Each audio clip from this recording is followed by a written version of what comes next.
आज से हमारा जो नया चैप्टर शुरू होने वाला है वह है द फ्रेंच रिवॉल्यूशन। क्योंकि हमने ज्योग्राफी के 3 यूनिट्स कंप्लीट किए हैं, ऑलमोस्ट 2 यूनिट हमने क्लास में कंप्लीट किए थे। उसमें कुछ क्वेश्चन वो हमने किए हैं। हमने तीसरा क्वेश्चन कंप्लीट किया है, ड्रेनेज। अब हमारा जो फोकस अब होगा वो होगा एस यानी हिस्ट्री पोर्शन पे। हिस्ट्री पोर्शन में जो हमारा पहला यूनिट है वह है द फ्रेंच रिवॉल्यूशन। पहले ये हमें पता होना चाहिए, ये फ्रेंच रिवॉल्यूशन यह नाम से हमें पता चल रहा है ये फ्रांस में हुआ है। तो फ्रांस है कहाँ पे? फ्रांस कॉन्टिनेंट है कहाँ पे ये है यूरोप में। जहाँ पे मैंने मैप पे आपको दिखाता हूँ पहले कि ये फ्रांस है, ये फ्रांस, ये यूरोप में है। इसके आजू बाजू में जो कंट्रीज़ हैं वो है स्पेन, ये है यहाँ पे ऊपर बेल्जियम। फ्रांस की जो कैपिटल है वो पेरिस है। आप अच्छी तरह देखिए, ये पेरिस है क्योंकि हमें ये यूनिट में आने वाली है। और ऑस्ट्रिया, ये इटली है। ये ऑस्ट्रिया, ऑस्ट्रेलिया अलग कॉन्टिनेंट है। और ये कंट्री, क्योंकि यहाँ पे हमें आएगा इस यूनिट में, ये कंट्री जो लुइस है उसकी शादी होती है जो ऑस्ट्रिया से होती है, वो ये ऑस्ट्रिया है। इसकी कैपिटल वीना है, ये हमें पता होना चाहिए। ये पूरा पार्ट यूरोप का है। इस पूरे को हम कहते हैं यूरोप में जो डेवलप्ड कंट्रीज हैं मोस्टली वो इसी में आते हैं, किसमें?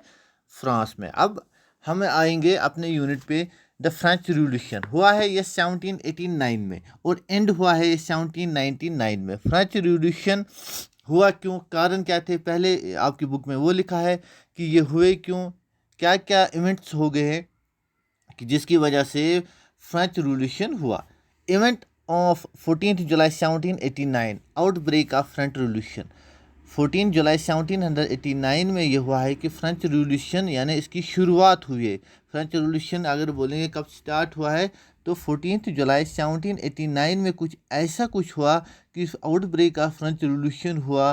क्योंकि उस वक्त जो कैपिटल सिटी थी फ्रांस की, वो ऑन एन अलार्मिंग इवेंट, कुछ ऐसे रूमर्स फैलाए गए थे कि जो उस वक्त जो वहाँ का किंग था कि बोल रहे थे कि वो रूमर्स ये थे कि वो किंग अपनी आर्मी को ऑर्डर दे रहा है कि जो भी सिटीजन्स बाहर जो भी सिटीजन्स उसके सामने आएंगे उनको मार दो। लेकिन ये रूमर्स थे। इसकी वजह से ही कि लगभग 7,000 both man as well as women gather हुए हैं एक टाउन हॉल और डिसाइडेड कि हम इसके खिलाफ एहतजाज करेंगे। और जो एक मॉब की सूरत में लास्ट पे वायलेंट हो गए और जिसकी वजह से ही बहुत बड़ा इवेंट वहाँ पे हुआ। तो हुआ क्या कि पहले इन्होंने क्या किया, जो ये पूरे लोग थे, storming of prison but demolishing of fortress. इन्होंने जो वहाँ पे फोर्ट्रेस एक बिल्डिंग थी, बड़ी बिल्डिंग थी, उसको पूरा डिमोलिश किया। क्यों? ये ढूंढ रहे थे कि हमें आर्म्स और एम्यूनेशंस मिलने चाहिए, ढूंढ रहे थे। जो वहाँ की मशहूर बिल्डिंग थी बस्तिल में, उसको इन्होंने and think it is of a despotic monarch, सोच रहे थे कि अगर हम, ये किंग की ही बिल्डिंग थी, इसको हम डिमोलिश करेंगे ताकि किंग को भी पता चले कि हम इसके अगेंस्ट है। Writing in Paris and country side, पूरे पेरिस और इसके आजू बाजू में क्या हुआ, राइट्स हुए, बहुत फसादात हुए। नाउ अब किंग मजबूर था, उसने ऑर्डर दिया अपने सोल्जरों को टू कंट्रोल दिस मॉब। और क्वेश्चन अब है कि वाई ऑल दिस हैपन, हुआ क्यों?